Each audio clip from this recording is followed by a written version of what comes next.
You don't have to choose between optimism and honesty. You need to make room for both when you're talking to patients. Being diagnosed with breast cancer isn't just a physical challenge, it's an emotional one that impacts every part of life. Fear, grief, and uncertainty can feel overwhelming, not just for the person facing the diagnosis, but for their loved ones too. Today we're joined by the team from Breast Intentions, a nonprofit that walks alongside people through these moments, offering support, compassion, and hope when it matters most. Today we're talking about a really important topic, breast cancer awareness, and we have special guests, Breast Intentions from Middletown. Breast Intentions is a 501c3 nonprofit locally who help breast cancer patients financially and in other ways, so we're excited to have this conversation. Do you guys want to just jump in by each introducing yourself and kind of talking a little bit about how you landed here? Sure. My name is Nicole Policia. I am the patient care coordinator for Breast Intentions, which means that I receive all the applications that we get and then just make sure that they have the proper paperwork. I'm the one that communicates with the nurse navigators or the social workers, whoever's sending them, or the patients directly that are coming in, and then I delegate them to the different volunteers that we have and make sure that they're getting taken care of. The way that I found Breast Intentions was that both of my parents, well, my father was diagnosed with blood cancer, and then about a month and a half later, my mom was diagnosed with breast cancer. Wow. So I remember when my dad was being cared for at Sloan Kettering in New York, which is a fantastic hospital. Yeah. And I was pregnant at the time. I had a toddler. So my mom was kind of shooting back and forth to the city. I was going into the city as well. We were all, my brother, everybody trying to care for him. I remember being on the website for Sloan Kettering and finding these social services, these family services. And I remember calling incessantly, right, to try and find some sort of support service and not really getting anywhere. And then just kind of realizing they're really just there to help their patients, right? So if this is their biggest downfall, it's unfortunate. But I knew that I wanted to do something. I knew that there had to be a better way of, supporting families like this. And so, I've always volunteered my time in the past, whether I have been for food pantries. I always used to do the breast cancer walks with my mom. But when I met these two and found out that wow, you are really touching lives. You are literally giving $1 to a person and it's actually helping. We're giving money, it's putting food on the table, it's keeping the lights on. And I was like, this is 110% for me. And that was 9 years ago or something like that. And yeah.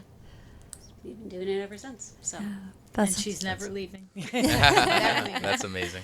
So I'm Marianne, and my son and my niece started Breast Intentions when Carol, my sister, was diagnosed with breast cancer. And then 6 months later, another sister was diagnosed with breast cancer. And then a short time after that, my other sister, who was affected by breast cancer, she had a double mastectomy. So it was rapid pace that 3 family members dealt with breast cancer. The 2 kids were 15 at the time, and they decided they wanted to do something because they saw their aunts all losing their hair and that. So they decided to do the Relay for Life. And the Relay for Life is basically you raise a certain amount of money, you walk the track all night long. And at around 3 o'clock in the morning, they came to both Carol and I, who were in the tent at the time, maybe having wine. On a football field. On a football field, yes. Maybe having wine. And they said, who does our money help? They raised $1,000. And we said, well, we don't know. And they said, but who's going to benefit? And we don't know. So the American Cancer Society is going to decide. It might go to research, it might go to this. And they were like, no, we want it to help women who are struggling. And they started then Breast Intentions. They went to an attorney, they saved their money, their communion and their confirmation money, they pulled it together. They saw an attorney. She did charge them. They were not happy. And they started breast intentions. So by default, I had no choice. Here I am. And it's been 15 years? 19 years. So here we are. And I'll never stop because it is a great charity. Yeah.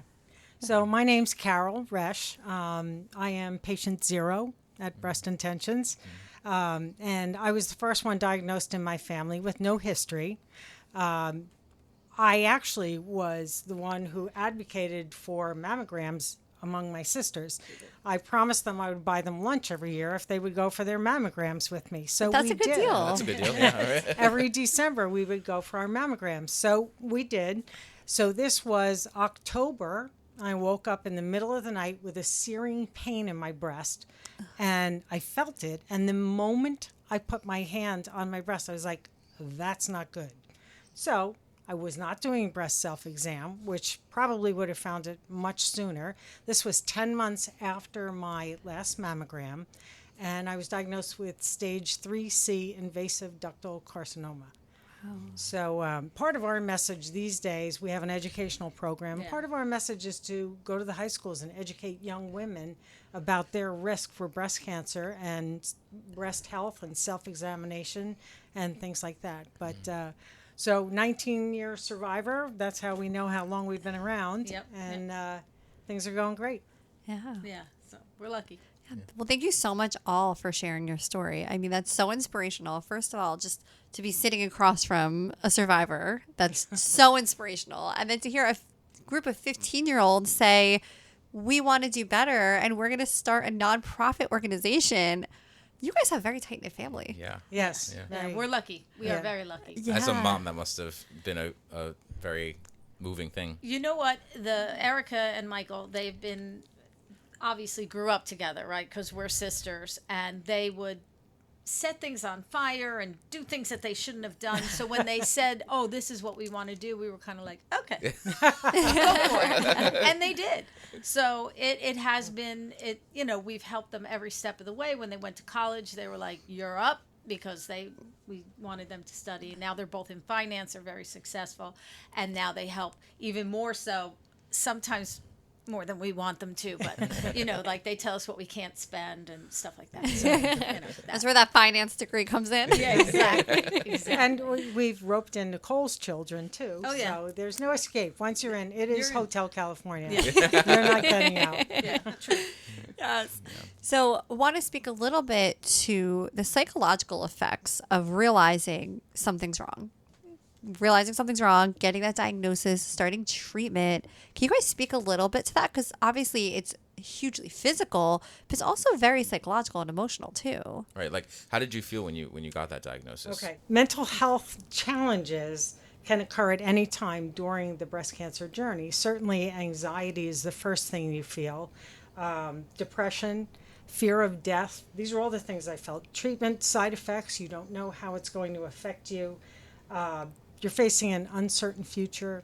You're looking at body changes, self-esteem changes, all of these things. And in a lot of ways, although I had a lot of support, it's still a very singular journey because no one really can get inside your head. And what I find is that many patients don't want to put all their anxiety and trauma out there. They think they have to be strong, particularly moms, of young children. They want to be strong for their families and their children. So they don't always express what they're feeling and they bottle it all up inside. So that's definitely a challenge for patients. How did you find that strength? Cancer is a very lonely journey, I think. There's something going on in your body, but also there's an ache in your heart because you don't know what's going to happen. You don't know, am I going to die? Or my kid's going to be alone? I have a handicapped daughter. I worried about her.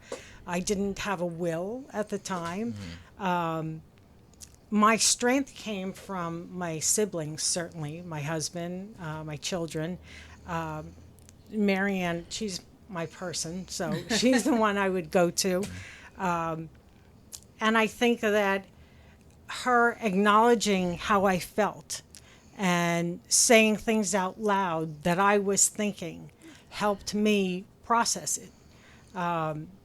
You know, it's not about saying the right things all the time. It's about saying, I'm here for whatever you need, whatever you want to talk about. She didn't initiate difficult conversations, but she was there when I felt like I wanted to talk. So I think being present for someone going through the process is very important. You don't have to be perfect. You just need to be present. So No, that's a first I've heard that. So that's kind of nice. I don't But- always But give also, her credit. also too, like I know for Carol, when there was one time in particular that she was, for lack of a better word, hibernating or hiding, and she wouldn't come out. Right, her hair's gone, eyebrows are gone. She doesn't really look. I called her Dr. Evil for a little while, but I came to her house and I was like, "Get dressed. We're going to lunch." And she was like, "No, no. Oh my God, I look terrible." And I was like, "Get your wig on. We're going to lunch."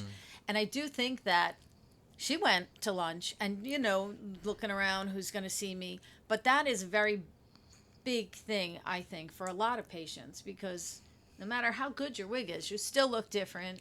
And it's still hard to put yourself out there, especially when inside you're really feeling terrible, So I think for me, getting her out, laughter, when she was in chemo, I would bring literally a salad and toss it on the radiator behind her. It was like silly. We had fun.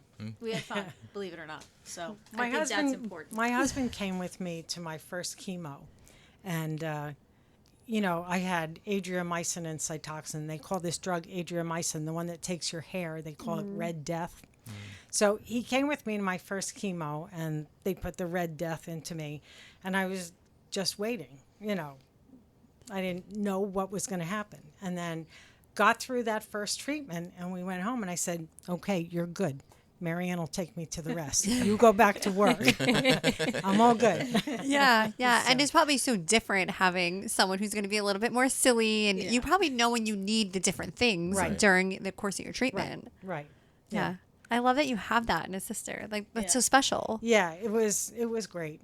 She wasn't afraid to tell me anything. Actually, when I was losing my hair one day, I went over to her house, and I was shedding terribly. It was just coming out in clumps, and I walked in, and she said, "Listen, if you don't mind, would you just stay off my couch?"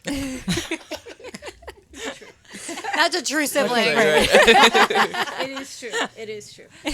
But I feel like that probably made you feel like, in a way being treated like normal, right? Like, that's like your normal banter. Yes. And humor certainly got me through. The other thing too, I'll never forget the day she came over. Her and her husband came over. She was just diagnosed, and when the doctor told her, she said it was like listening to Charlie Brown's Teacher. She didn't really know what they were saying. Yeah. She walked in with Dunkin' Donuts, and she takes a coffee roll, and she goes, "What does it matter now?" And she starts eating a coffee roll, and I'm like, "Really? We're doing that?" And I was like, and I instantly started saying to her, like, "Oh, it's going to be fine. It's going to be this. It's going to be that." But the truth of the matter was, she didn't really want to hear that at that moment. Yeah. She was in a different spot, and that's where I didn't know how to handle that. It took me like, oh.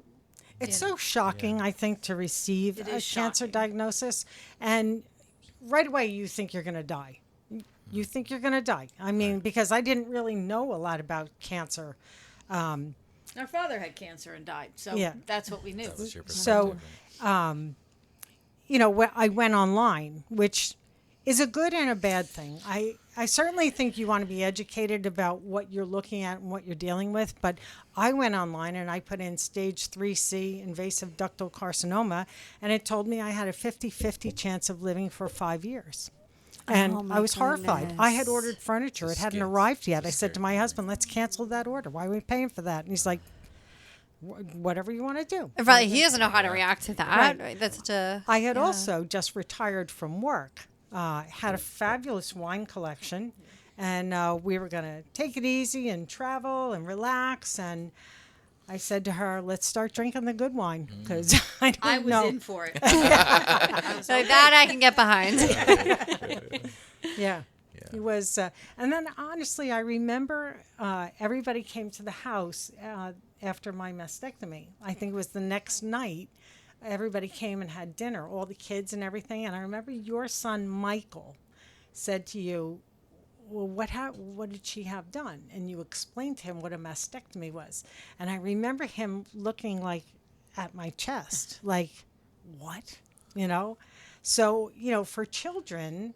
Many moms, this is why they keep it all inside because it's shocking. It's difficult to explain to children. They don't know what it means. Okay, mom lost her breast. She has cancer. What does that mean? Yeah. So they don't know what to do. I had a handicapped child. So I just told her I was sick and had to go through treatment and I was going to get better and because she would not have understood it. No, Yeah. she wouldn't. Yeah. And it's hard because you don't even fully understand what's going on either. Because I think a lot of times the kids, they want answers right away. What does that mean? What's going to happen? And you're like, I don't really know right now. But it's hard because I feel like I can relate to that as a mom, not wanting to show any uncertainty to them. Right. But the reality is like you just don't have the answers at that moment. Right. And the difficult thing, I think, for patients maybe that you see is that they don't have that support system that I have. Yeah. So they keep it inside. They can't let it out. They don't want to show their children, but they don't have anyone to talk to about it. Yeah. And that's Well, where it's important. Go ahead. I'm sorry. And we hear a lot that people say, like, I'm listening to them and, we hear so many times people ask us, like, do you have, like, some sort of emotional support? Because none of my friends call me. Like, they fled. Like, the minute they heard I was dying. And family members, too. Because, kids, they have to stick around. Yeah. But adults, when they don't know how to handle it, they just shut down. It's hard to sit in the uncomfortable. Yeah, Yeah. so we Yeah. hear that all, and it's so sad because the mental aspect of it is just so important. Yeah. Like your mental, your outlook on it, and your, what you're telling yourself every day, and how you're gonna get through it. Like I always tell people, like my mom had it, and like you'd think she had a root canal, because she was like, I have no time. Your dad's in the hospital. My dad was, he had a stem cell transplant, so he was in Sloan Kettering for like 6 months. So my mom was going back. So she's like every day, chemo, radiation, back to work, to the hospital on the weekends, sleeping in the, like she was, and she was like, honestly, if I had sat down and thought, oh my God, I have breast cancer, I'm going to die. She's like, I'd have died. That was it. Yeah. So That's a powerful statement. Yeah. Yeah.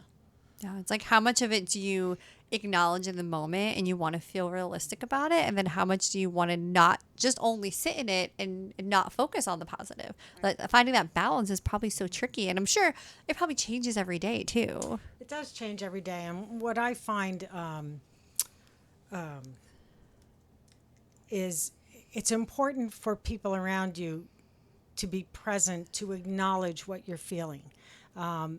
The isolation. I feel it's important for them to acknowledge it. Yeah. You don't have to choose between optimism and honesty.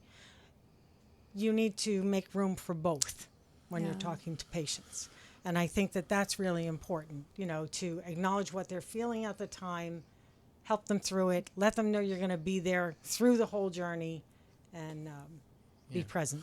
Marianne, as a sister, you said that when you first learned of the diagnosis, you may be looking back, you might have handled it the wrong way, or you were kind of unsure of how to navigate that. Like, what went into you learning how to be there for Carol? So what I could tell you is, and this comes from my father, we always, anytime there was anything uncomfortable in our family, I'm one of 6, it was always met with a joke. It was always met with humor. That's what we did. Sometimes things aren't funny. and that's why, like, when she's eating a donut in front of me, I'm like, wait a minute, we have lean line on Thursday. What are you doing? So I didn't know how to handle it. And I'm sure she doesn't know this, but she went into the bathroom and her husband said, she's going to die. He literally told me that. And I was like, whoa. And for me to hear that, it was really shocking and really, it was earth shattering, because I was like, I don't want to lose her. So it was tough. Yeah. It's my husband's a pessimist. He is. Long story short, like, yeah, I was very upset by it and had to refocus. But imagine I'm upset for her diagnosis. Now, what's she going course. through? So I try then to put myself there. And she met her diagnosis with some humor too. She came to my house with Uncle Leo eyebrows put on in Sharpie. Like, so, I love that. so we kind of got through it that way. But yeah, Yeah. it was very difficult. It was tough. And then after a while, after, I was almost done with treatment. I remember going to New York to dinner. They took me up to the Ritz-Carlton. I don't know, it was February, Valentine's Day or something. I And, have pictures. and I had the wig on, and after a while, it just gets hot and uncomfortable. So during dinner, I just pushed it back, so I had like a six head. And just having them be able to laugh with me, at what was happening. I said there were, not everything about being bald was bad. You could ride in a convertible without worrying about your hair. I got a Brazilian wax without the hot wax. Losing all your hair wasn't so bad after all. Yeah, I'm a fan of no hair. Yeah. Yeah, we're good company. It's less maintenance. And then also the other thing too is once spring came, and I was going through radiation at the time, so I still didn't have any hair, but the wig was hot. It was okay in the winter because my head got cold. So in the spring, then I would just wear a baseball cap. And then I found, I go to the bank. People want to let me go in front of them online. I go to the grocery store. Oh, can I help you? What do you need? What can I get you? So they recognize that you're going through something and they want to help. So service was excellent. I never put the wig back on again. It shows you that humanity in people. Yes. Because True. people are so busy, they're so focused on their own thing, but that gave them that moment to stop and think, And be oh, compassionate. Right. she's going through something. Right. Let her go in front of me in line. Like, Right. that's beautiful. Yeah. that Extra is- samples at Costco. Yeah. Little things. Yes. So, and I'm sure it's different for everyone, but what does treatment generally look like? Or does everyone usually get a similar treatment once they're diagnosed with breast cancer? Well, it depends. For me, my tumor was big enough that they wanted to do the double mastectomy first. That was followed by chemo and radiation. For some people that are diagnosed with tumors that are too large, they'll do chemo first to try and shrink the tumor. And then once they shrink the tumor, they'll take it out, follow radiation. For others, like stage 4 patients, they don't get treatment. They get palliative care, and they get oral chemo for the rest of their lives for however long they live. So it is different. Yeah, every cocktail I think is different that they get. You never. Right. I Younger patients get Lupron to preserve their eggs, right, and their uterus and all that. So Yeah. it's different. Yeah. Yeah. So is it hard for people to navigate the medical system when they're being thrown all these different options, and maybe these are people who've never even had to have any medical procedure done before? Well, again, like Carol said, the worst thing to do is go on the internet because it will scare you. Yeah. I think the best thing to do is to talk to somebody who's been through it. I get patients, I'm sure Nicole does too, where we just go, okay, I'm out of my element, so I'm throwing it. Carol's kept a spreadsheet on all of her treatment. So when my next sister got it, she was like, here you go. Here's what to Yeah. expect. Yeah. So like, Here's when your nails will fall off. yeah, like Here's the when you lose your hair. anti-nausea, stay ahead of anti-nausea, take it, Carol knew, take it before, not when they tell you, take it a couple hours before, things like that. So, those in those aspects, we throw them to her. Well, and I always tell my patients too, so any facility in which you're being treated, the hospital, ever sort of cancer center, they almost always come with a social worker or some sort of nurse navigator. Use them. A lot of times I ask the patients that come in, I'm like, have you contacted them? Because we do get a lot of, people that just go to our website and they're like, no, I haven't really. Talk to them first, because even we're not, we try and make it as low maintenance as possible to actually, we have an application because there is a process, just really for us to collect some information to have, but we say to them, give it to them, make them fill it out. This is the last thing that you should be have to do. You know what I mean? Have that. We find some patients don't even have access to a computer or a fax machine. We say have them send it. Like, that's what those people are there for. So, yeah, it can be extremely overwhelming, but there are people out there that can help you. But not a lot of patients know about it. So that's one of the first questions I ask. Are you, if it doesn't come directly from the social worker or the nurse navigator, I say, do you have one at your facility? If not, please go back and ask for them. And I'd say 99% of the time they're like, oh yeah, I had one and I didn't know about it. And so they're very helpful. So, at what stage of progression do people usually reach out to your organization? All Yeah, stages. all Yeah. stages. Yeah. We get them from just diagnosed, don't know what to do. Who can I talk to? And we'll talk to them. We get them all stages. All stages. Some are just like, okay, I just got diagnosed. I'm just fearful of the future. What are my options? And then we actually had someone reach out the other day who's in palliative care, and they're like, well, do you pay for funeral services? Because we're just not sure what's going to happen. Wow. So it really from start to finish. I'd Yeah, say. yeah. And then financially for the patient, when the shit hits the fan, then they're like, oh God, I'm going to lose my house. I can't be late on my Yeah. payments. I had one patient, her name was Lisa, and she called me and she had a whole bunch of bills, and I said to her, Lisa, none of these are past due. You're going to be okay. And she said, you don't understand. I'm dying. And my husband and my kids need me to help them before I go. I was like, oh, okay, give them to me. And we helped her. But that, I think when patients, I mean, it varies certainly, but when they're really, really struggling with stuff like that, and you've got the worry of the cancer, it's overwhelming. It's overwhelming. I had one patient I will never forget because I tell her story all the time.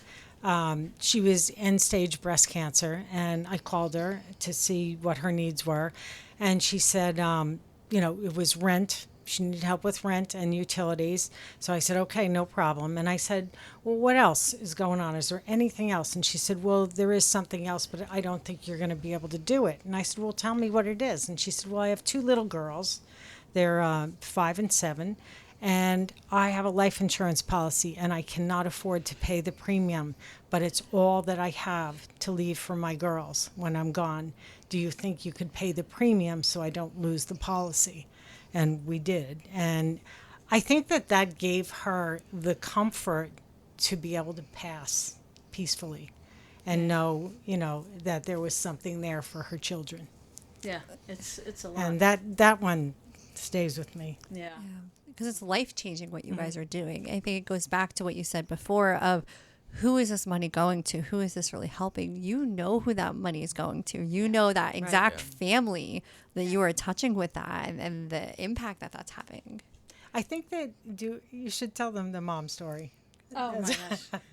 So I'm one of 6. So my mother, I'll have to change the names. My mother said to me, Betty gave me this check for $10 for your charity, and she wants to know who's going to get the money. And I said, Ma, are you kidding? Like, $10? Really? Okay. I said, I don't know. I don't know. We put it in the bank. So because of that statement, we started to, anybody that donates to us, we started to write back, if you fundraise for us, we started to write back, okay, JR, because of you, we were able to pay her heat, gas, electric, and we give you a little synopsis of what we did for each patient, and we send it because we can figure out, and we put on the log. Nicole keeps us in shape there. We put on the log, like, this is who we helped, this is what we did.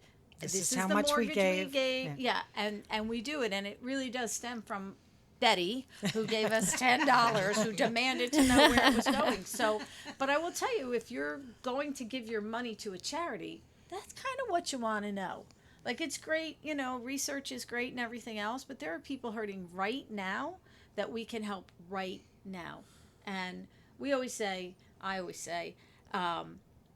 big corporations will fund American Cancer Society and Komen and this and that. What we have are the little mom and pops, the little ravioli shop and the ladies golf and the VFWs and the Knights of Columbus. There are, you know, there are people, there are friends that work hard because they have compassion for people struggling too. Not that big corporations don't, but Yeah, It's different. yeah, it's very different. I think that is a lot of people have hesitations about like larger nonprofits because there is a lack of transparency, you know, to where funds are going, and Yeah. I think that's amazing. Yeah, I think it's actually so uncommon to Right. get something like that, to say this is exactly where your money's going. Marianne does now a quarterly newsletter because it got to be so much with sending individual letters to everyone. So now she does a quarterly newsletter just telling a lot of the stories, and we send it out to all the people that are regular donors. Yeah, it does become time consuming. But Betty and my mother are right there in the back of my head. Yeah, they're reminding you to do it. Man, I'm sure every time you do that newsletter, it's probably a very emotional experience. And Yeah. you know, there's so many people that help. And I mean, I could rattle off names of little mom and pop shops and everything, but I think the crux of it is that all the people that work at the little ice cream parlors and the VFW and the Knights of Columbus, they're all honestly giving to help another human, and that we can facilitate for them, and that's the nice part of it. You know, we're all volunteers. Nobody gets a salary, so it's nice to be able to give back through others as well. Yeah. Yeah. Do you do that quarterly newsletter and just think, I can't believe we helped this many people? Well, You don't Just have list to- them I don't all even because there's list too them. many. That's not even all of them. There's too yeah, many. You can't. You just Wow. can't. I know. Like Nicole can tell you. There's so many on that log. Every once in a while, I go through the log and I'll try and find my name to make sure I didn't miss anybody. You know. So, but yeah, there's so many patients. You so know, many. the other thing too, unfortunately, in the last few years, we've seen an explosion of very young women with very advanced breast cancers. We've never seen it before. We've been around 19 years.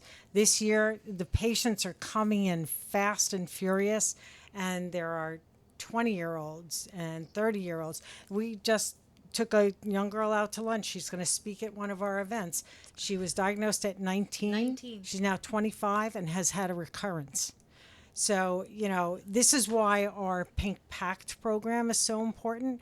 We go into the high schools, we have lots of props, lots of giveaways, and we teach these young women about their risk and the need for them to perform self-examination on a regular basis. Because when you're that age, it's probably not even.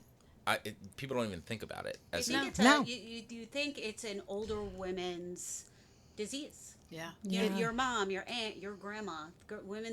Young girls don't think that could happen to me in the prime of my life. But unfortunately, it The can. last Pink Pact we did was at St. John Vianney for 500 girls. And usually I'll get up and I'll tell my story, which parts of it are just horrific. And we try to impress them with those things. But at the end of my talk, I said, you know, you might think, she was going to get it. She's older. I said, but let me introduce you to someone else who has a very different perspective. And we brought up Marianne's daughter's friend, Caitlin, who gave a speech about losing her friend at 32 with a 2-year-old. Lost her battle with breast cancer. So, you know, we really try to impress upon them, you're not exempt from this. None of you are. We hope to God you don't get it, but you need to be self-aware and take care of yourself. Yeah, that's so powerful. I'm sure that in that moment when they see someone coming out and talking about someone younger, because it really is something you don't think about. And like you said, maybe it hasn't been that common up until now. No.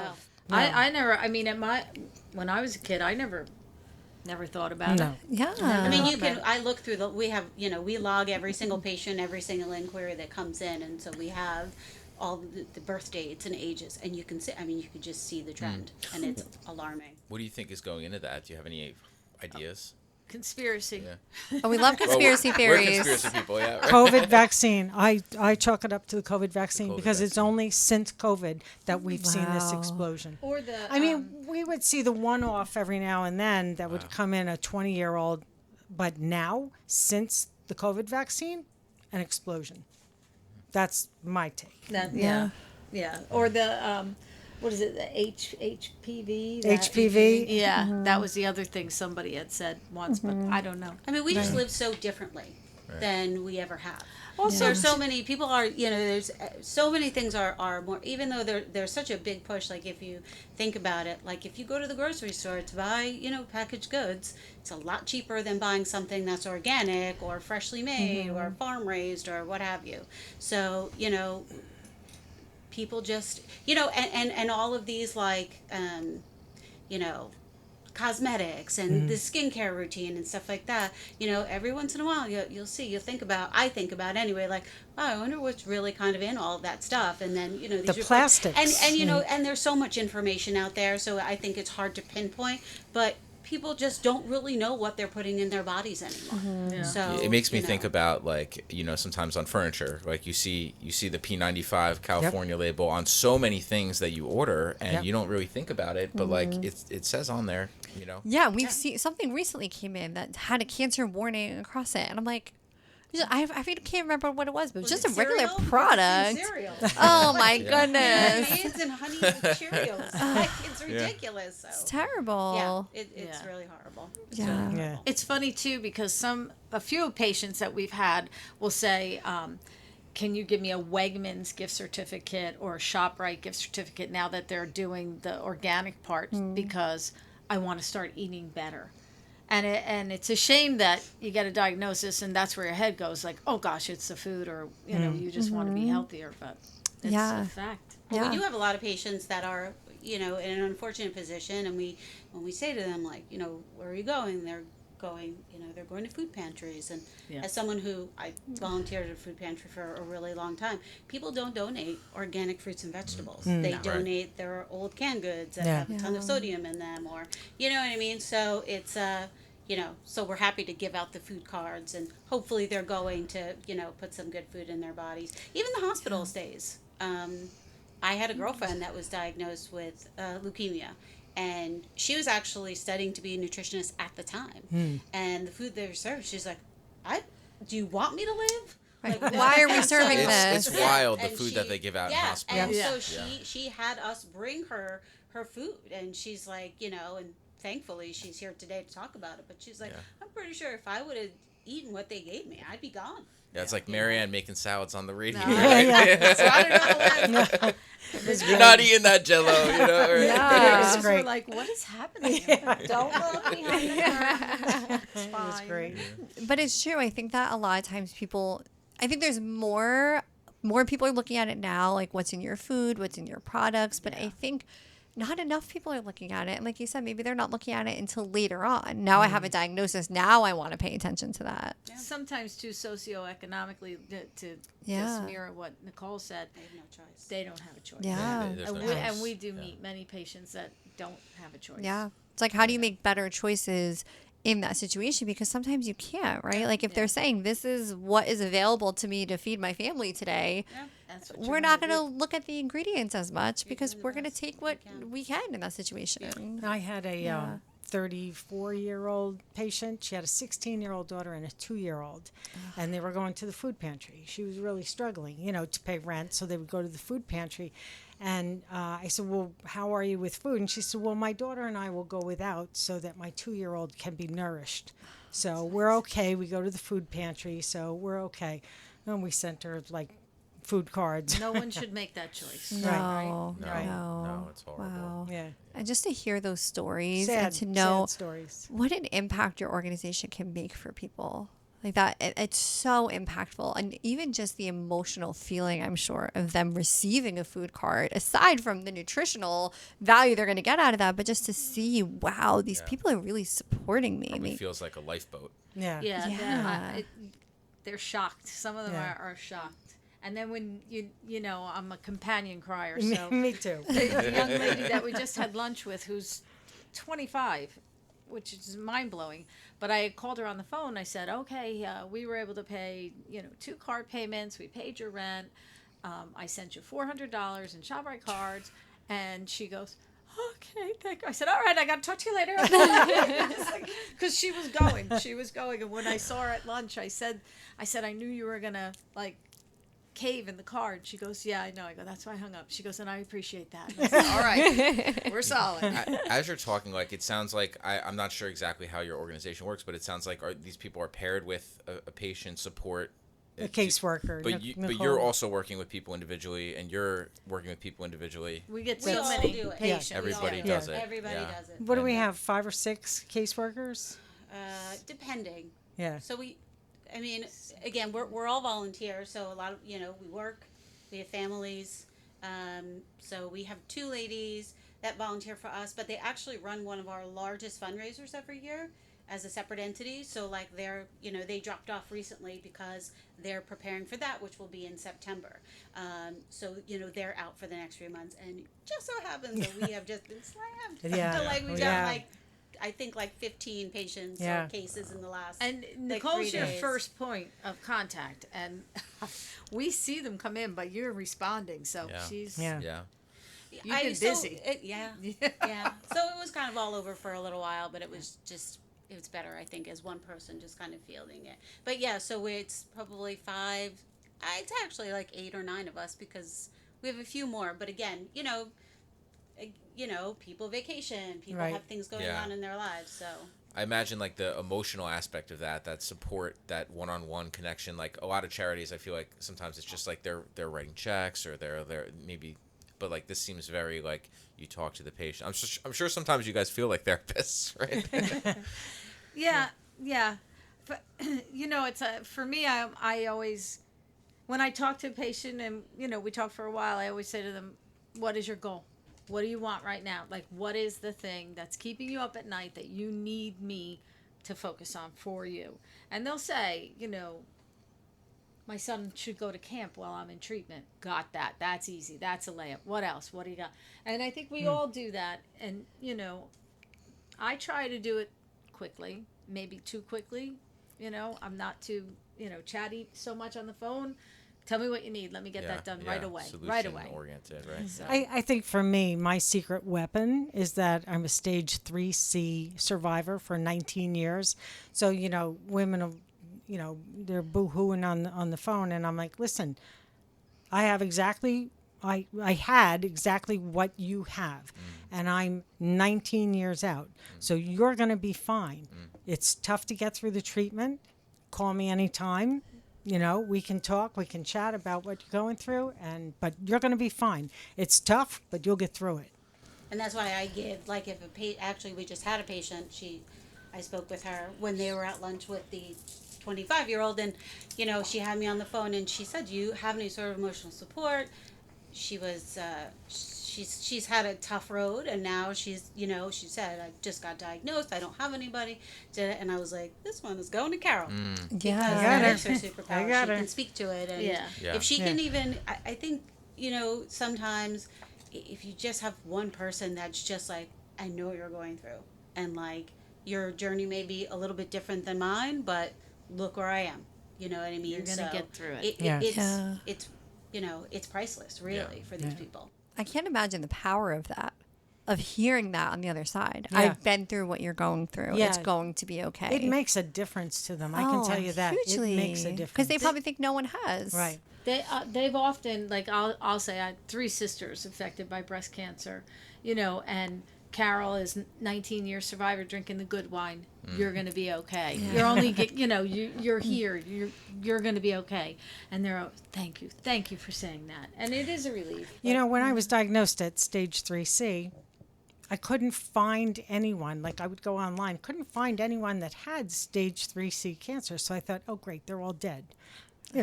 So I found, and I don't know how I found it, breastcancer.org. And I always tell patients about this site. I think it's a great site. I went on. You have to navigate through their chat function, which is, I hated, but I did it.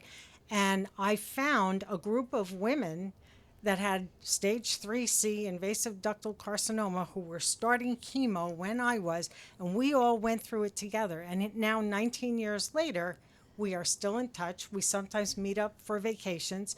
Sad thing is, most of us are probably my age. The one young lady who she was 42, she passed away. So there's no rhyme or reason to who survives and why they survive. And, there's just no rhyme or reason to it. And it's, Yeah, that's what I was gonna ask. Like, you look great. You're a 19-year survivor. Like, do you credit anything specifically to that, or it's just you just think it's genetics? drinking or the good wine. drinking the Family support, the family closeness, certainly. It's not like I ever tried to live a super healthy lifestyle. I mean, we were the six of us at home. We were pretty poor. We were, fighting for scraps at home, Yeah, so it's that's not for like sure. I ever tried to live a healthy lifestyle. I joined probably 24 gyms in my life and would quit after January. But then about 5 or 6 years ago, I did find a gym that I like, because I'm the type, I have to go in, you have to tell me exactly what to do for the whole time I'm there, and then let me go home. So I found that gym. So for like 5 or 6 years, I've been working out. And I think now as I get older, it's important for you for bone strength, to do some weights, to do some working out. Like those are the things I would encourage young women to do Yeah. to stay healthy. But I don't know. Just walk. Yeah. Just get out there. I Yeah. do think a little bit it is genetics, but you've got to do what you can to, support yourself and your health and welfare. Yeah, and you mentioned the mental component, which is where you guys come in to say, what is keeping you up at night? Let me help you with that so you can focus on being healthy, so you can take care of yourself. I'm curious, what is the most random thing someone has asked for help with that you're like, that's a first and we can do it? Well, there's a few things. I'm waiting for a woman to get back to me because she told me she needed a mattress. She has not called me back yet. And I text her. A good mattress will change Mattresses your are life. so underrated. People don't, it's really important. We got a good mattress a couple years ago. We're like, our lives have changed. Yeah. Yeah. What have we been I missing? feel like an adult when you get a good Right? you've arrived. Yes. We've done, like I said, we sent 2 little boys to camp so their mom I love could that. do her Yeah. treatment. We sent a whole Angelina? family. Oh, Angelina. It was just her birthday. I don't want to cry. But we sent a woman and her kids. Well, I guess she went, but we sent her children on a train to New York so that they could be with their mom at Sloan. Yes, so this is a great story. I met her through, we both had the same reconstructive surgeon. So I met her through him. And then she had, I hope I won't say her name, so she had cancer that had spread to her chest plate. So she had to go up into the city and have like her chest bone removed and a prosthetic placed there. And this was literally 15, 16 years ago. And she was going to be all alone. And I said, well, what about your kids? Well, they can't afford to come up, they would have to stay in a hotel. And we said, okay. We sent them up there. We got them a hotel for 2 nights so that they could be with her. And she's still here today. And Tell the woman that we put on the plane. well, wait a minute. So the rest of this story is, so this woman, after 15 years, her sister worked at a bank in New York, and they were looking for a charity to support, and her sister suggested Breast Intentions, and they chose us as their charity. So I'm getting it all comes goosebumps. back. It all comes back. Yeah. Yeah. What's the one on the plane? To see her Yeah. father? Yeah. There was one woman that wanted to. She knew she was not long, and she wanted to see her family. Where were they? Ohio or something? I thought they were Texas. Maybe. Oh, I know who you're talking All about. right, go. Oh, yeah. We got a call from the social worker at Jersey Shore. Yeah. And she said, my patient is end stage. She just wants to go home and see her family again. She hasn't seen them in many, many years. And we got the ticket. We flew her first class with a companion, out to Ohio, you're right. And her entire family met her at the airport and took her home. Her brothers. And her brothers. And Wow. this is many years ago, but her brother wrote us a letter and said, you gave us the greatest gift because we took her home and she passed a week later. And So great. yeah, We're lucky. they said it was the greatest gift you could have given us. Yeah. She still makes me cry too. Oh, all right. Yeah, and then the other patient that she spoke about, Angelina, and I'm sure somebody that's going to hear this will know about Angelina, but she was the fiercest woman that I think we ever met. And I could show you, once we're done, I'll show you her text messages to me. You would never think she was struggling through anything. And we had said to her, we knew that she had a reoccurrence and was on the struggle bus, not that she would tell you. And we took her to lunch. And we were sitting in lunch, and I'm looking out the window, and here she is, and her husband's helping her in a wheelchair, and my heart just dropped. I never expected to see her like that. So she came out just to see us, which was very nice. She didn't feel well. Her husband drove her home, left their son with us. We played all sorts of games and things, and then he came back, and we were so shocked. And it was about a week later, she passed. And but when I went to her wake, and there wasn't a seat in the church. She played "I'm Unstoppable" was played at her. I mean, she was that. She was a force. She was she a just force. had a birthday, so Angelina. And when she spoke to her son, he spoke at the wake, right? Yeah, he spoke. It was. He said, "I know that my mommy has left our family, and she's with a new family in heaven, but I always knew that everyone here was my family too." And I was just like, "Oh God." Yeah, you're going to lose it after that. And he's what, all about 8? Yeah, it was 8. What does it teach you about resilience when you're seeing your patients like that? They're better than me, that's for sure. They're a lot stronger than I am. These women are amazing. They're strong. They, especially mothers that they don't tell their children what's going on. They just muscle through. And that's amazing. And everybody can do it. Yeah, it is amazing. They're resilient. They're strong. We used to have galas, and we used to honor many women that went through it. Their strength is incredible. The saying on the back of Nicole's shirt, it's "The devil whispered, 'You cannot withstand the storm,' and she whispered back, 'I am the storm.'" Yeah. And that's how we feel about these women fighting through this. Yeah.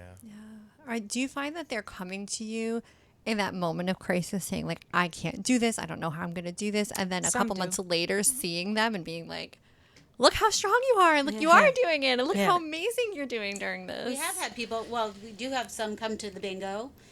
We have had patients volunteer for us. When they say, "How can we ever repay you?" And we say, just get better, and then that's all we're asking. And then when you do, you can pay it forward however way you see fit. We're not going anywhere, and they do. Sometimes they call and Yeah. they want to help, and they do. And it's just such an amazing thing to see. Do patients get the opportunity to interact and network and build relationships with each other, or? We don't really have that kind of support system set up. And what's funny is support groups come and go. Remember Joanne DeSanctis? She was another force, and she was starting a support group. Yeah. Unfortunately, she had a recurrence and also passed. Yeah. So it's very difficult for us to find those support groups to refer them to. And when patients are released from treatment, I think it's important for their doctors and nurses to say, well, how are you? Not just physically, but how are you coping? What will you need going forward? One of the scariest things for me, a great day and a bad day, was the day I was released from treatment, because I was scared to death. I felt like I was set afloat. Who's watching? Who's watching to make sure this doesn't come back? And then at that point, the social support starts to fade, and your fear of recurrence kicks in. And that's the most frightening time, I think, when you come out of treatment. I've met a couple of people that have said the same thing. Like, who's watching? Yeah. So That's true. Yeah. What was your, did you have a plan put together post-treatment? Drink the good wine. Drink the No, I really didn't. I was. You should put that on the back of your shirt. Yeah, Good that's one. the next one. I had retired from 25 years on Wall Street, and 18 months into my retirement is when I was diagnosed. So from the day you learn you have breast cancer to the day that you finally get your final implants could be 2 years. So for me, it was about 2 years. And during that time is when our kids said, hey, we want to start this charity. So for the next 8 years, I worked for the charity. Yeah. I stayed home, and we had, at one time, we had 4 chapters. Yeah. We had did. New York, We did. Massachusetts, Illinois, and Jersey. And Jersey. So it was a lot to manage, So Yeah.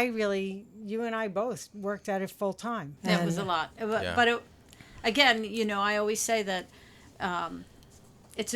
we get a good feeling from it, right? Yeah. The giving back is a great feeling. So I always feel like it's kind of selfish that we get to do it. But, we love doing it. So Yeah. Yeah.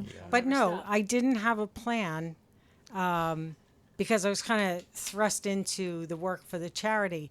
But I think that that's important, that Yeah. patients are talked to about whether or not they do have a plan and where's your support going forward. Because as I said, social support fades. Right. Once you're done and you're out of treatment, everybody wants to go back to normal again and Yeah. not talk about cancer. So, Yeah. again, you're left alone with those feelings of isolation. Like, what if he comes back? Or, who's Yeah. watching? I like, as you're describing this, obviously it is nowhere near like the same at all. But I'm just thinking about like when you have a baby for the first time and like you leave the hospital and you're surrounded by this healthcare staff, they're delivering the baby and then they give it to you and you're like, now Okay, now well- what? Yeah. what? Good luck. And then you have your parents there, your friends for a little bit, and then weeks you have the meal train end, and then you're kind of like in the struggle on your own again. Right. Yeah. Right. Like, how do you live your life long term after that? Right. And feel normal again, or maybe not feel normal again. Do you ever feel Well, completely normal again? I'll tell you that up until maybe 3-4 years ago, not a day went by that I did not think about breast cancer. Wow. And I think that's something that not everyone realizes about Yeah. patients that have been through treatment. Not a day went by, probably 15 years. Now I don't think about it as much. So Carol once said to me, every time her anniversary would come up, you would get very nervous and tense. But she said that having breast cancer is like putting a heavy vest on every morning before you start your day. Some days you can take it off for an hour or two, but you're always going to have that heavy vest on, and that'll never change. And that's what it feels like. And I thought that was pretty articulate Yeah. to get, I don't know if that's because I was diagnosed at such a late stage, which my oncologist used to remind me about all the time. But I did appreciate that because I had said to her, "Don't sugarcoat it for me. Tell me what it is. I want to know." Not everyone's like that. Many women will say, "What type of breast cancer do you have? What stage are you?"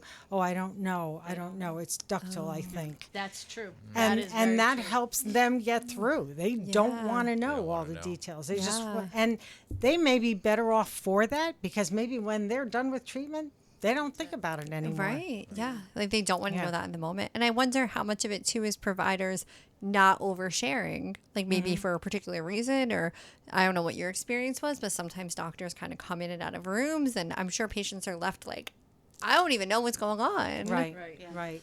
I was certainly my own advocate. I wanted to know everything. So, but there are so many women who don't want to or can't. Yeah. And we do get women with diminished capacity that don't understand what's happening to them. Yeah, that's true. So you have to tailor your conversations to the person. You don't want to scare them. Of course. Yeah. Yeah. Yeah, it's been so long since you've started the organization. I'm curious, have you seen any changes in like the medical side of things, like over the last 19 years when working with patients? That's a good question. Well, I will say, I learned so much when I went on this breastcancer.org. We would discuss everything there. Now, I haven't been on that for many, many years. I should probably go back on to my diagnostic group and say, hey, I'm still here. But I haven't really kept up with all the new treatments, to tell you the truth. I still hear the same drugs. I had dose dense, but now it seems like they're spreading them out a little bit more. It seems like they do consider young women and their fertility more. Because I was older at the time, so they wouldn't have, done that for me. But I do think that that's something a little newer and Yeah, I never really That's great. heard of the Lupron as much Yeah. as I hear now. yeah. So Maybe because, like you said, more younger people are getting diagnosed. So and they want to have children. yeah. And when you go through breast cancer and have a double mastectomy, you're thrown into menopause. So if you're that young, you don't. Yeah. Which is so much fun, chemo-induced menopause and cancer. Yeah, like the triple threat, about a just good all time. at once. It's a lot. Yeah. How do you guys guard yourselves when you're hearing these emotional stories all the time? Right? Like you guys have cried multiple times today just in this conversation. Like, how do you go through that day to day? You know what? I think sometimes it's okay to cry with the patient. And we have. We all have, Yeah. Nicole, especially, any patient that has young children. Yeah, She's Oh. kids. Yeah. I have young kids. yeah. us So too. if it's up to me, you're getting all of it. You're getting every cent we have, and they'll kill me. So I do. I have to be very. I tell them I'm selective. If someone comes to me and they're in a really bad spot and they have a bunch of young kids, I'm like, you got to take it because I can't handle it. And I, like Carol said, we cry with them. I mean, personally for me, sometimes I need to check out. Sometimes patients are coming in and I know where I am and I have to say, you know what, I cannot do this today. And I'll just say, who can take more patients? I'll kind of check in with our volunteers. I call it my roundup. And then I say, okay, where's everybody at? Who can take more? I'm fortunate that it's never been a moment where everybody's like, I can't do it, and I've had to say anything to them. But yeah, that's what I do. Is it difficult? I would imagine you get a lot of applications and you're deciding basically who's going to get the help. And I'm sure there's criteria that you are looking for through those applications. Are there scenarios where you have to turn people away? And what's the criteria look like? So really, it's our criteria is that you are currently undergoing treatment for breast cancer. So that's really our only criteria. Yeah. So it is. We just recently had someone who's like, I'm out of treatment, but I'm still struggling financially, and I'm like, okay, well, when did you stop treatment? And they're like 2019, and I'm like, yeah, that's, so. Unfortunately, you're struggling financially, but Yeah. right now it doesn't have anything to do with your treatment. So, Right, yeah. right. And we do have a lot of reoccurrence too. Yeah. Unfortunately, again, Yeah. there are patients that will help, and then they'll come back to us a couple of years later, and it's just, there are times where we will help again.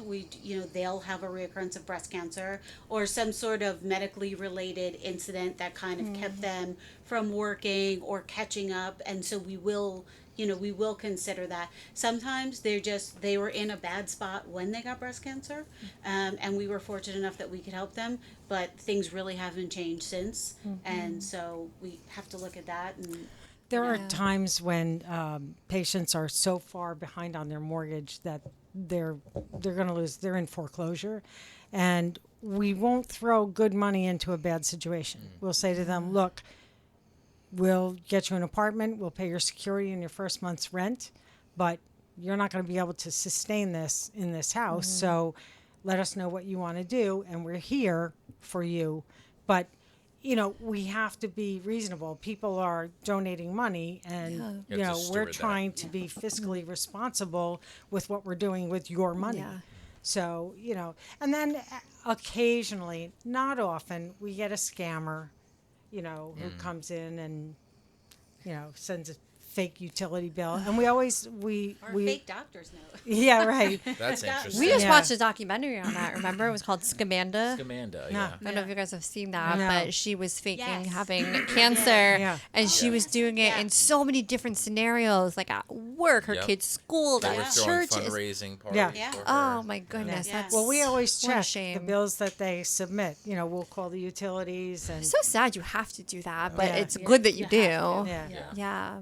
That's like that Lisa, when I checked her bills, I was like, Lisa, they're all okay. And she was like, I know, but. Yeah. So, And you know it's at least a true story, but yeah, And you, I know because, again, we got her from her social worker who said she's the one that walks in at chemo like, let's go, ladies, Yeah. we got this today. And she's the most sick. yeah. So, Yeah. Yeah. But it's great that, you're helping patients with long-term success. You're not saying, okay, I'm just going to throw this at the fire over here. You're like, okay, what's going to help you in the long term so that this is sustainable for you? And then also, you guys have a lot of people you want to help. So I'm sure that knowing, okay, where can we allocate the funds, it makes such a big difference. You can help more people. Right, right. And it's constant fundraising too, so Yeah. constantly doing that. What kind of fundraising do we do? And tell us about your thing in September. So the thing in September is a bingo for boobs. I love that. It's pretty awesome. Who came up with that name?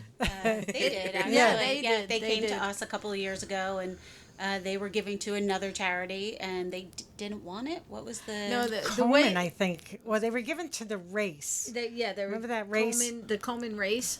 So you would have to, in order to do the Coleman race, right, for breast cancer, you would have to give Coleman $1,500. And if I get it wrong, I'm sorry, but you'd give them $1,500. And a lot of women they want to raise the money because their mother had it or their sister had it. So this bingo for boobs started as, who's going to run the Coleman race? We'll raise the money. We'll pay your $1,500. We'll pay your $1,500. That's how it started. And then the two women that did it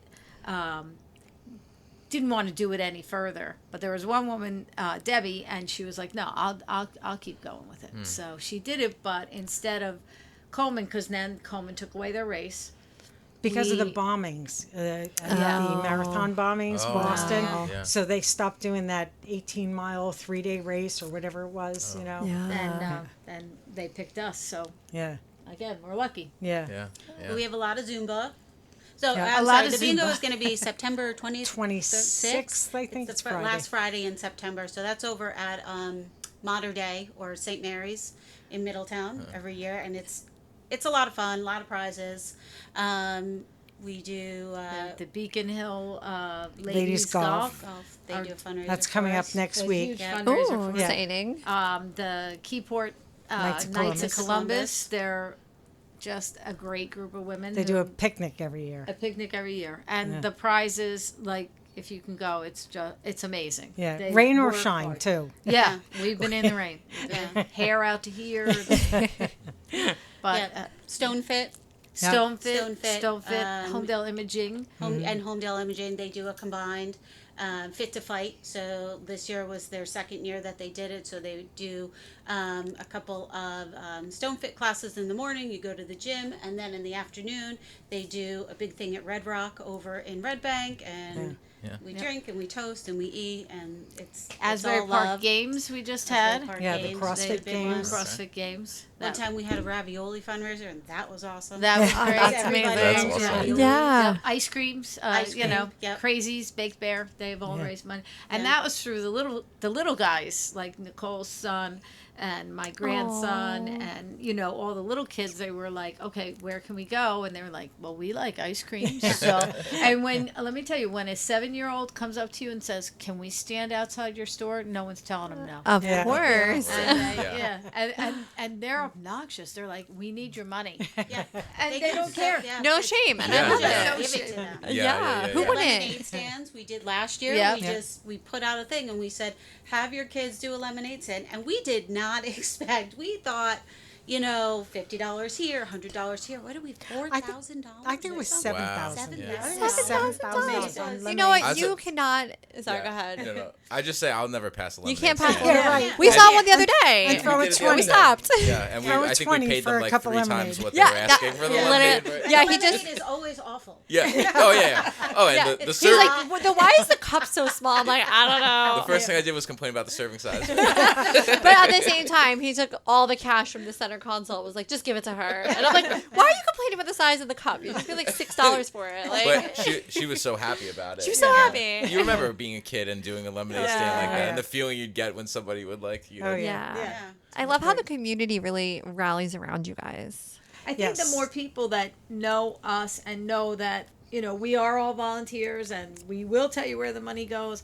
I think Yeah. I know that makes a very big difference. As Joan and Betty up there, that makes a very big difference. And you know? everybody has been touched by cancer. Yes. So Yeah. whether it's a family member or a friend, or it doesn't matter, a coworker, you have been touched by it. If you have not yet, I think the unfortunate part of that is that you will.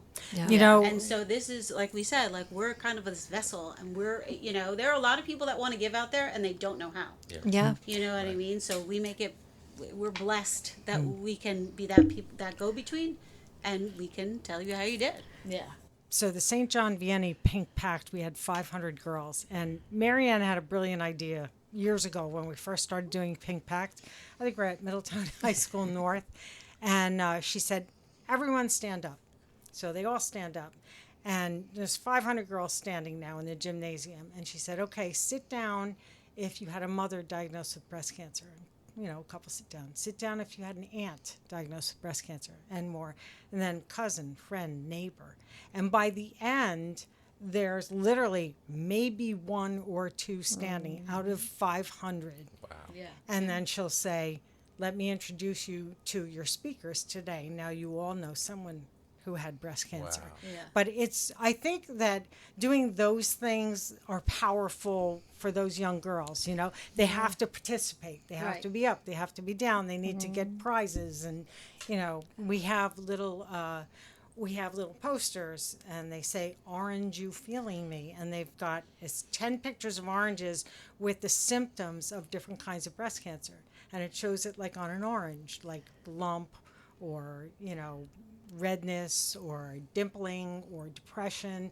And it shows it, and it's just a cute little thing, teaches "Orange, you feeling me?" Yeah. And they're all amazed at it. And then we have prosthetic breasts with lumps in them that they can come touch and feel and see what it feels Sometimes we like. can't get them away from the boys. So Some what are boys the come. so the screening ways is a self-examination. That's the Right. most important. That's the most Every important. time you shower. Every time you shower. Just yeah. I know it's you're supposed to be the week before your period. You're supposed to do it, but every time you shower, Yeah. just Yeah. do it. Yeah. Just do it. Yeah. That's the easiest. So Yeah. that's what we try. So you have that, and you have mammograms. Mammograms. So for anyone who has never gotten a mammogram before, what does it look like? What is that process like? Well, It's awful. you You know know, a what? sad one. It's awful. Honestly, like I don't mind it because I know, You know, my yeah. family history, right? So Yeah. I'll go in there and I'll do it, and they'll always make me go out in the waiting room, which is the scariest thing for a woman to hear. You get your mammogram, they squeeze you're uncomfortable, and they go, "Just wait in the waiting room for a Ugh. minute," and then you're like, "Ugh," and they'll call you back in, and then they'll tell you words that probably you don't know. Like they'll say, "Well, we see calcifications." If anybody said that to me, I'd be like, "Uh-oh," But that doesn't necessarily mean breast cancer. But they don't know. So you leave your mammogram and you're like, "Okay, I did it. I'm fine. I'm good." But there's other little, I really think you have to be your own, like Carol, like your own Yeah. advocate and check out what does calcification means. What does that mean? So They give you a BIRAD score, which Yeah. off the top of my head, I can't remember now what it stands for. But I think, you get your report in the mail. Look at it. Look it up. See what that means, Yeah. because that might mean you have a higher risk. And if you have a higher risk, you need to be more careful. Well, I'll tell you what's new in mammograms too. Because I get the mammogram, the sonogram, the MRI, I get it all. So, in a mammogram now, they're reading them through AI, which is wild. And when I went to Riverview, my normal radiologist that I usually see is no longer there, which is daunting. But so I meet this new woman, and she comes in and she's so happy, and she says, "Guess what? You have an 86% chance of never getting," I think she said 86% chance of never getting breast cancer. And I was like, "Okay." And she's like, "Yeah, it's through AI."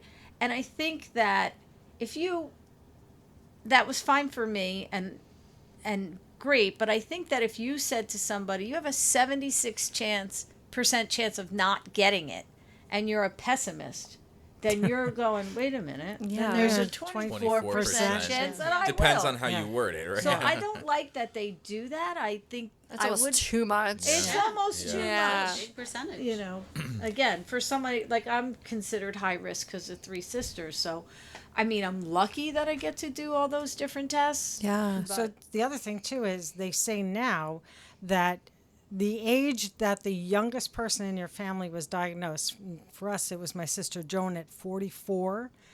You should be going 10 years before that. So now I have two girls. My handicapped daughter is 37. My other one's 32, so she hasn't gone yet. My daughter, who's 37, it has taken me 3 years to get her And to a lot of mammogram. Xanax. Yeah, Well, yeah. because we first tried it at Riverview. They couldn't get her in the machine. Then I tried to find. Nurses were telling me, well, have it done in the hospital under sedation. Hospitals won't do sedation for mammograms because they want you breathing and take a deep breath or whatever. So it literally took me 3 years, and then finally, just this past May, we had a cruise scheduled for June 1. Whole family's going on a cruise. And I said to her, we're going on a cruise and you're getting a mammogram before we go. And if you don't do this, you are not going on the cruise. And I said to her, look at me, because I mean this, And she said, and we had become friends with the people at Homedale Imaging, and this one girl, Shondell, who's amazing. She's a doll, sweetheart. Shondell Flannery. She spoke to my daughter, and Allie felt comfortable with her. And she said, when you go, you're going to go to, I forget the woman's name, the tech. I think her name was Jen. I don't really remember, but I said to Allie, and she said, okay, I'll do it. So, of course, Xanax, that day. But Shondell was the one who really convinced her to go. And we went in, and literally I had to hold her in the machine like this and sing to her while she's having the mammogram. Yeah, and that's the only way she got it done. I did walk She out of can't there. sing. No, I can't. But I also did walk out of there wondering what kind of radiation I exposed myself to. Yeah. But, Yeah, for your daughter. Yeah. The thing that you will do. what are you going to do? But we do that. You can't get so what is the age now? 40. 40. So Yeah. if you're, in the, so we did lobby for, we did send a letter to our legislative office to see if they Nicole would. did. Nicole Yeah. They did. would lobby to get the age lowered because of the influx of young women that we're seeing. So Right. we always, and when we hear about this, like we tell people, like, well, we always ask, like, you're so young, how did you know? And they're like, I had to, my doctor wouldn't send me, I had to go out of pocket. So that's another thing that we will pay for. Yeah. If, we've had people, come to us and say, or social workers say they definitely think that, there's a good chance, but they don't have the money, So I think they lowered it from 45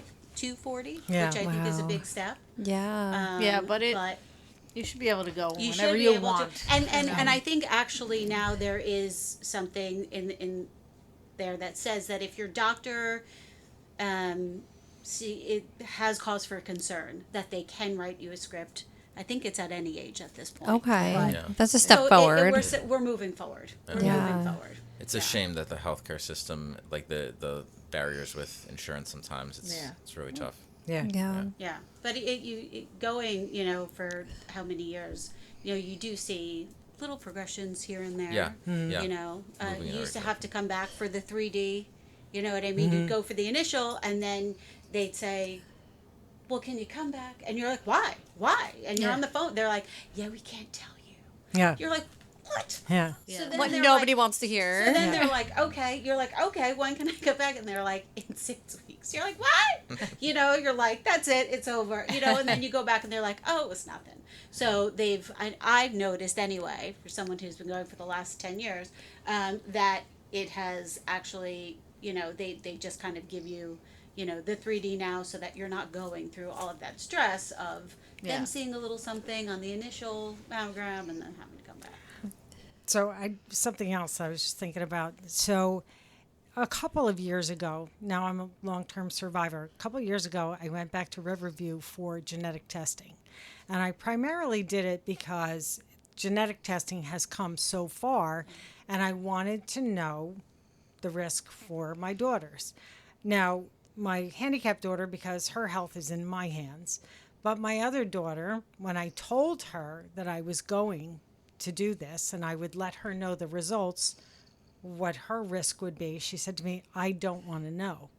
And now she's the one that started the charity with Mike, and she said, why would I want something like that hanging over my head? So another mental health issue, I Yeah. think, for families that do get the genetic testing Yeah. and maybe do tell their children, okay, well, you're going to get this at some point, I had to know because I had to know for my handicapped daughter. Right. My younger one did not want to know. Now, as it turned out, had the genetic testing done, we have a mutation on the BRCA gene, which they consider a polymorphism. They do not consider it to track with breast cancer, although it does in my family.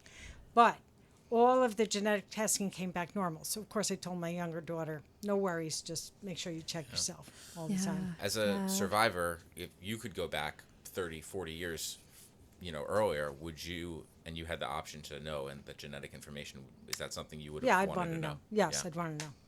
Yeah. Many years ago, before I had breast cancer, they found a calcification or something, and they did this wire. I had a wire put into my breast, and then I had to go for the imaging. And then I left, and they said everything's fine. Well, there was no history in my family, so I really didn't worry about it, And then years later, now I've got this lump Yeah. that I can't even believe I didn't feel the lump, Too ironically, my youngest sister Joan, who had it, she was constantly going and getting something removed, something like no big deal, just this, that, and the other. But like when you think about it now in hindsight, Right. you getting that Yeah. wire was a Right. I should biopsy, have paid basically, attention, to a really marker. paid attention. Yeah. At So that those point. are the things, and I do think that healthcare professionals should say, we're putting this marker in, we're going to watch this. You should watch it too. You should do this, Right. this, Yeah. and this. And I don't think they do that. I think they just kind of off I you think go. they don't want to scare people for one Yep. thing, and it is a little bit of a factory. If you've, if you go, it's like in, out. Yeah. There's so Yeah. many patients. And that's a big part of the problem sometimes is they're like, okay, let's just deal with this particular thing right now. Right. And then we're on to the next patient and the next patient. Right. Well, I think it also depends too on what kind of healthcare you have. Yeah. Yeah, True. that's true. I mean, they Very did. true. My sister-in-law, she has the marker because her mom, her mom got it and stage 0, very quick, removed a little radiation, and she's fine. But there are a lot of patients we see that are getting, I would say, probably just the bare minimum. To be quite honest with you. Yeah. So what's to say that they're going in and who knows what. Right. Just unfortunately, who knows what kind of healthcare they're getting? Yeah. Right. If someone came in that was in a much better position financially and had a Yep. much better health plan, would they do Right. a little bit more? I don't know. Right. But Yeah. you know, Yeah, and I think it goes back to also the ability to advocate for yourself in the medical system is Yes, huge, yes, and yes. and knowing how to do that, that can change your whole treatment plan. But not everyone is in a position to be able to advocate for themselves, which is why knowing, hey, you have a social worker here, That's why- use them, Yep. tell them this is That's what you what they're need. there But for, sometimes yep. that's hard for people who feel really intimidated. yeah. We're like, I mean, the ones that we work with are just really wonderful. I have to say, we do get, we do get really kind of like random off ones that are like, oh, I heard about you guys. We have this patient, because some people think too, because we're a local charity, so we serve all of New Jersey. But some people, I think because we're so local that we won't go to, like, I don't know, Camden or North Jersey or whatever. And then when Right. they call us and they're like, "Oh, can you help us?" And we're like, "Yeah, just send the paperwork over." But we do have probably a core group of ones that are in the area, and they're like angels. They're amazing. Yeah. So Yeah, Yeah. it's a noble profession. yes, That's for sure. Yeah. Yep. That's not. They don't get. They don't get enough money. No. Yeah. That we know. No. That we know. No. Yeah. So. Yeah. Great. Well, we have a couple of bonus segments here that we wanted to go through. Cass, do you want to take us through this? Some rapid fire questions. Some rapid fire questions. So you guys can you can either answer this as a group or if you want to assign one person, but we're going to ask a question and within one sentence, we just want the first thing that comes to your mind. Although I'm saying that, but I think you already have your answers ready. She's cheating. Typical Carol. I'll let them go first. Then I'll tell you what I. All right. So how about I will say the question and then you can each one by one say just the first sentence that pops in your mind. Oh boy, Okay. it's gonna be bad for me. The best way to show up for someone in treatment. Is just to show up. Is just to be there. Whether you're just there for them to stare at and yell at, just to be there. Yeah, I agree. Just show up. Make them go out. Make them put their wig on and go out, even if they don't want to. And that's for family. For patients we get through the charity, it's, being present for them on the phone, But I think, what did I write?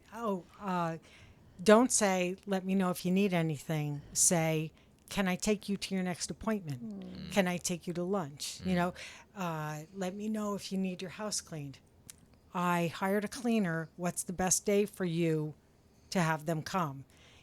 More things like that because patients don't want to ask for help. Yeah, that's really impactful because most people probably will just be like, yeah, I'm good, or I'll Yeah. let you know when Yeah. I need something. Right. yeah, Yeah. being assertive about it. Yeah. Right. Yeah. All right. Something not to say to someone with cancer. I mean, personally, I would never say you're going to be fine because I just don't know. I think everybody's journey is different. So I always just say, what can we do? How can we help? I know this from Carol from the other day. How long do you have? My cousin said that to me. How much time do you have? Wow. You're like, well, right now it's like 10 o'clock, so we got like 4 hours to hang out. Yeah. Yeah.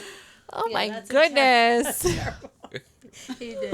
Another I got a couple of- another person just said to me recently that one of her family members, because she was struggling, said, "Why didn't you prepare for this?" How do you prepare for it? You don't. Yeah. What? Oh my goodness. But And- some others, at least it's not worse. Well, stage 3C is pretty bad, Right. Everything happens for a reason. You're so strong, you will beat this. Not necessarily, So I think it's all about validating their feelings, their fear, their grief about what they're about to lose, because cancer takes something from every patient. Yeah. And they're all navigating it in a different way. Yeah. Yeah. Yeah, that's so important. Do you ever call, what you said it was your cousin who said that? Do you Yeah. ever call him back and just I don't speak to him. to poke fun at him?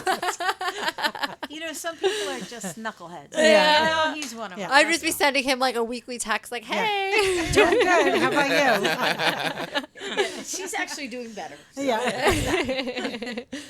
A small act that makes a big impact. I mean, for me, like where I come from, our love language is food. So, making dinner, just, for the family. Just one less thing they have to think about. For me, would be just sitting and talking to people, listening to them, laughing with them, because you forget to laugh too when you're going through it. Yeah. And for someone that you're not in touch with all the time, sending a note or a card, not just the one time. Maybe send a couple as they're going through treatment, if it's someone who's distant from you but close to your heart. Yeah. A word that keeps you grounded when doing emotional work. Faith. Faith. You can make it 2 or 3 words if you want a phrase instead. I think just I think just support. I just, that's all you can really. I mean, it's the one. I think it's the best thing you can give someone else. Yeah. It's just your support, just your presence. Yeah. You know, just being there. Yeah. May breathe. Just stop, take a breath, refocus, back in. Yeah. Yeah. That's so good. All right. And then we're going to talk about an emotional survival kit. So, if you could create a mental health survival kit for someone who's newly diagnosed, what would be inside? It's like emotional tools, mantras, comfort items, resources. I would give a cancer patient a diary to keep notes and feelings and things like that. Again, lean on your faith and your family. You know, there's. I think that's the most. Try and reframe what's going on in your brain. You know, try to believe that you can get through it. You're going to get through it. You know that. So aside from the things that you need when you're going through chemo, like lip balm and lotion and socks and things like that, I think that cancer can strip away your identity in a lot of ways. So just a note to let that person know you see them. You don't just see the disease. You see them. They're still the same. You're there to support them, and they're going to get through it. Just that you see them. You know, note cards, the things that were great for me. Note cards, stamps, a journal. You know, all those things. Yeah. Wine, I mean, I think, wine. Wine. The The good wine. good wine. Yeah. Always the good wine. Always the good wine. Not while you're going through treatment. No, Yeah. No. Maybe not then. longest 3 months of my life. But you have this special bottle set aside for when you're done with Yeah. treatment. That's motivation, right? We went through quite a few before she started treatment. Yeah, that's fair. That's fair. Guys, this was such a good conversation. This was really, really such a good conversation. So I am just blown away by how amazing your organization is and your stories and everything. For anybody who's listening to this, where can they find you? How do they learn more information? Where do they go? Breastintentions.org. Yeah, our We're on Facebook, right? We're on Facebook. Instagram. There's a couple breast intentions, so you kind of have to be a little careful there with Facebook. But yeah, it's breastintentions.org. You click on the link. The first person that's going to write back to you is Nicole, and then you'll hear from somebody. What do you say our turnaround is? Like 72 hours? 48 to 24. 72. Yeah, 48. Yeah. that's fast. It's fast. You guys are not fast. efficient. Usually like That's fast. 24. Yeah. Yeah. 24, we respond to them and say, Yes. okay, we need this Yes. paperwork. you know. Yeah. Yeah. That's great. How long does the process usually take? Like once, like to go through the application and until. How long's the process from when somebody contacts you to where they're approved and they receive help? So it can be really quick. It can be like a couple of days, depending on their situation and what they need. So the process is that they send the application in. You know, we need the application, we need a doctor's note, and a couple of other forms, a HIPAA form, and then typically we ask for any sort of financial assistance, any sort of bills you have you'd like us to review. You send them in. Because we need to see them, and then we deal with the vendors. We don't send money to patients. We send money. The only thing with any sort of value that we send to patients are ShopRite food cards. So we just deal with vendors. So it really depends, because sometimes people's situations are just a little bit more complicated. Yeah. But I'd say it can be anywhere from like 72 hours to a week. You know what I mean? And sometimes it's the patient that's dragging their feet. Yeah. So what I do is I'll shoot them a text, because you never know if they're in the hospital that week or if something happened, which has been the case a few times. Yeah. And I'll shoot them a text and say, hey, what's going on? Sent you these forms. Where are you? And they'll usually write back and say. So just If it's delayed, it's usually on the patient's end. They Yes. don't have their bills together, or they're waiting for the Yeah. next one to come in, or And I always tell Something them like to take a picture of their bill and send it to me, because it's the fastest way. Yeah. We do have a On their fax, phone. but do you do that? So the fax is just sent to the. Yeah, no, I always just Yeah. And we Jesus, do have, Send it quicker. to my phone. we call ourselves a crisis intervention organization. So we do, I tell all of our social workers, like, hey, like, here's my phone number. So if, we have had people where I think one of my first patients, she was living in a trailer and it was the dead of winter and we were having like like there was like a freeze warning.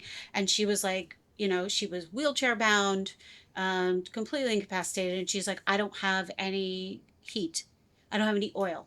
And so immediately that day we called the oil company and they were like, give them a credit card over the phone. So it can be, we deal with situations Wow. like that as well. So it can be immediate. It's amazing. Yeah. Yeah. So that's for people who are diagnosed with breast cancer. For anybody who's listening that wants to support a cause and maybe this is resonating with them, what's the best way for them to support? Do you guys need money? Do you need volunteers? And how do people get linked with that? All of that. Yeah. Everything. All of it.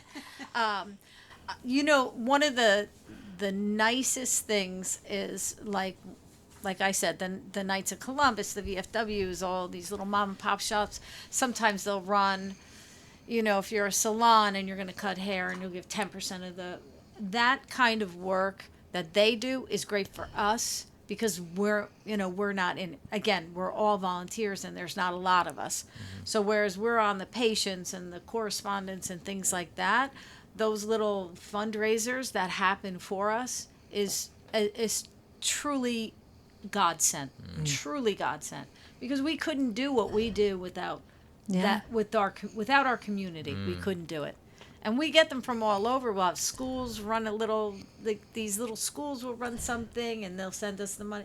It's great. So And I have to say too, like if you're an organization or if you have been through a similar situation, if maybe you have like a little, group of people who go out for coffee every once in a while, if you have your own little support group or of one that you've heard of, like absolutely contact us and let us know because we do keep even though we provide assistance, we do keep a list of resources that we will send to patients and say, hey, like, we know you have a long road ahead of you, like here's some more resources that you might want to reach out to. But I think the one thing we lack are any sort of support groups that we can refer these women to. that's Which true. we say it's so important. So if you know of any that have helped you or you have any, even again if it's just a small group of you that goes out for coffee once a month, we'd love to know about you and Yeah.